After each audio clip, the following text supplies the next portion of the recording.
யாரும் இல்லை, சூழும் ஜனம் நல்லதில்லை, உன்னை என்று இவ்வுலகில் வல்லதொரு தெய்வம் இல்லை. தடுமாறி திருக்கோயில் வந்தேனம்மா, அம்மா ஜெகதீஸ்வரி, உந்தன் குழந்தை எனை ஆதரி.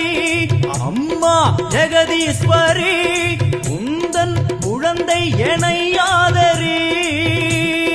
நீ வந்து தாயாக என்னை தாங்கணும், உன் மடி மீது தலை வைத்து நான் ஏங்கணும். சலனங்கள் இல்லாமல் மனம் தூங்கணும், மனம் தூங்கணும், மனம் தூங்கணும். எங்களுக்கு குறையும் உண்டு, அதனை நான் அழுது சொல்லலாமா? என் தாயும் நீ